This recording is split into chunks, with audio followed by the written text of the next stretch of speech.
செங்காளியம்மன் அப்படின்னு சொல்லக்கூடியவங்க சூரப்பட்டில் இருக்க செங்காளியம்மா கிடையாது.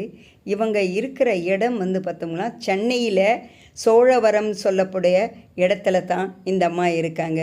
செம்புலிவனம் அப்படின்னு சொல்லுவாங்க. இது செம்புலிவனம்னா என்ன? செங்குன்றத்துக்கு அடுத்து இருக்கக்கூடிய இடத்துல வீற்றிருக்கும் செங்காளி அம்மனை நம்ம வணங்கி வந்தோம் என்றால் நம்முடைய துயரங்கள்லாம் நீங்கி போயிடும். இவங்களுக்கு அஷ்டபுஜம் அப்படின்னு சொல்லுவாங்க. அஷ்டம்னா 8.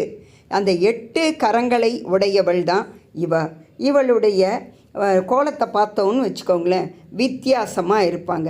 இவங்க 2 காலுமே கீழே தான் தொங்க விட்டு இருப்பாங்க. பாருங்கள், 2 காலுமே தொங்கிட்டு இருக்கு. கீழே அரக்கன் அசுரன் இருக்கான். அசுரனுடைய தலைப்பக்கமாக பார்த்தீங்கன்னா வலது காலை வச்சுருப்பாங்க, இடது காலை அவனுடைய கால் மேலேயே வச்சுருப்பாங்க. இதை நம்ம சம்ஹார கோலம் அப்படின்னு சொல்லுவோம். வதம் செய்யக்கூடிய நிலை. இவங்க முகத்தை பார்த்தா சாந்த சுரூபியாக இருக்காங்க. ஆனால் இவங்களுடைய தோற்றத்தை பார்த்தா அந்த 2 காலையுமே வச்சுட்டு அந்த அசுரனை வதம் பண்ணியிருக்காங்களே அப்படின்னு பார்க்கலாம்.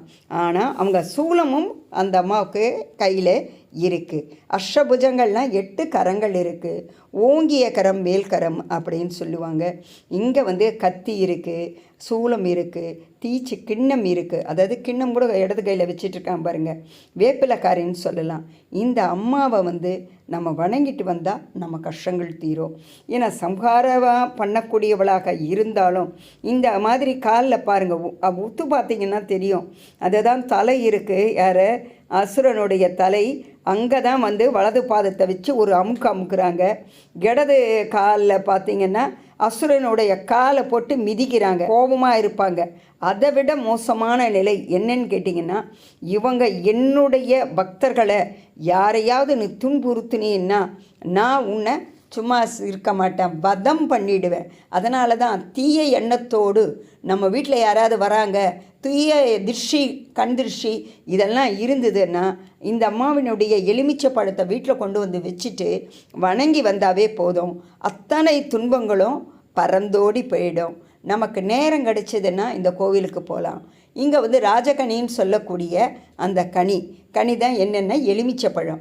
அந்த எலுமிச்சை பழத்தை 9 வாரம் இந்த இடத்துல வச்சு நம்ம வணங்கிட்டு வந்தோம்னா கஷ்டமெல்லாம் நீங்கிடும். இப்போ வியாபாரிகள்லாம் இருப்பாங்க. காளிகாம்பாள் கோவிலில் பார்த்தோம்னா வியாபாரிகள் எல்லாருமே அங்கே கீயை வச்சுட்டு, அதாவது சாவியை வச்சுட்டு எடுத்துகிட்டு போவாங்க. அதே போல் இந்த இடத்துல இருக்கக்கூடிய செங்காளி அம்மன் கோவிலுக்கும்